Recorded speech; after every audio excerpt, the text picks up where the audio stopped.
Card ఉన్నా లేకున్నా మరి ఈ రాజు యువ వికాసం పేరిట 50,000 నుంచి 4 లక్షల వరకు మీకు ప్రభుత్వం ఆర్థిక సాయం చేస్తుంది. దీని ద్వారా మీరు ఏదైనా ఒక బిజినెస్ పెట్టుకోవచ్చు. వ్యవసాయ పనిముట్లైనా కొనుక్కోవచ్చు, లేకపోతే ఇతర బిజినెస్లైనా ఏమైనా పెట్టుకొని మీరు బ్రతకొచ్చు. సో మళ్ళీ ప్రభుత్వానికి రూపాయి కట్టాల్సినటువంటి అవసరం ఉండదు. 50,000 తీసుకున్న వాళ్ళు 100కు 100% అంటే 50,000కు ఎటువంటి రూపాయి కూడా మీ ప్రభుత్వానికి కట్టాల్సిన అవసరం లేదు. 50,000 కంటే ఒక్క రూపాయి మీరు ఎక్కువ తీసుకున్న లక్షలోపు మీకు 90% రాయితీ కల్పిస్తుంది. అంటే ₹1,00,000 తీసుకుంటే అందులో 10,000 మాత్రమే మీరు కట్టాల్సి ఉంటుంది. మిగతా 90,000 అవి మాఫీ అయిపోయినట్టే. ఆ 10,000 కూడా బ్యాంకు ద్వారా బ్యాంకు రుణం ఇస్తుందట. సో ఇక 1,00,000 కంటే ఒక్క రూపాయి 1,00,000 నుంచి 2 లక్షల వరకు తీసుకుంటే మీకు 80% రాయితీ కల్పిస్తుందట.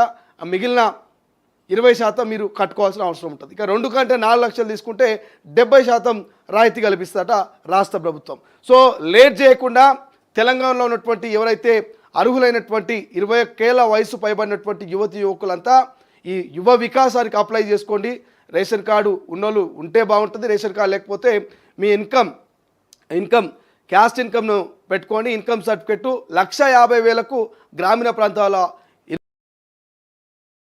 ఇన్కమ్ మించొద్దు. అయితే 2 లక్షలు ఉంటే సరిపోతుంది. కాబట్టి సో ఎవరైనా ఉంటే అప్లై చేసుకోండి. ప్రధానంగా ఒంటరి మహిళలకు, వితంతువులకు, సో మహిళలకు ఎక్కువ ప్రిఫరెన్స్ ఇస్తూ ఉన్నారు. ఇక తెలంగాణ ఉద్యమం కావచ్చు, లేకపోతే ఎస్సీ వర్గీకరణ ఉద్యమంలో ఎవరైతే మరణించారో వాళ్ళ కుటుంబాలకు ప్రాధాన్యత ఇస్తూ ఉంటారట.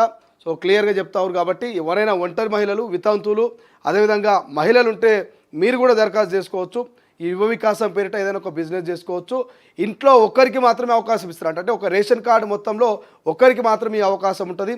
సో మీరు పెట్టుకున్నటువంటి బిజినెస్ ఊర్లో అందరూ ఒకే రకమైనటువంటి బిజినెస్ పెట్టుకోవద్దు, అందరూ ఒకే రకమైనటువంటి ఆప్షన్ ఎంచుకోవద్దు.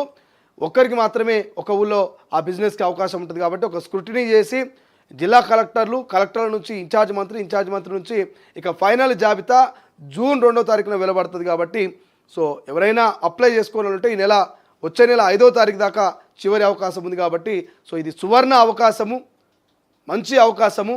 కేవలం బీసీలు అంటే బీసీలో ఒక్కరికే కాదు, SC, ST, minority, BC, OBC ఇట్లా అన్ని రకాలుగా ఎవరైతే బిలో పావర్టీ కింద ఉండి బలుగు బలహీన వర్గాలు ఎవరైతే ఉంటారో వీళ్ళందరికీ కూడా మంచి సువర్ణ అవకాశం.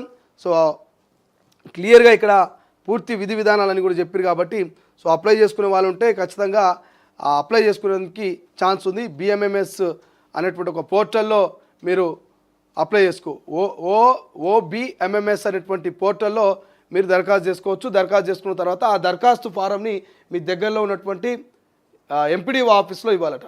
సో క్లియర్గా అర్థమైంది కదా. ఎవరైనా సరే దీన్ని అప్లై చేసుకోవచ్చు. 21 ఏళ్ళ నుంచి 53 ఏళ్ళు కావచ్చు, 60 ఏళ్ళు, రైతులు అయితే 60 ఏళ్ళ వరకు కూడా అప్లై చేసుకోవచ్చు. సో చూద్దాం ఇది ఎంతవరకు సక్సెస్ అవుతుంది ఏందనేది. బట్ ఒక సువర్ణ అవకాశం అని చెప్పుకోవచ్చు తెలంగాణలో ఉన్నటువంటి యువకులకు మాత్రం. మనకి ప్రధానంగా కనిపిస్తున్నటువంటి వార్తలు సో ఒకసారి వెలుగులో చూస్తే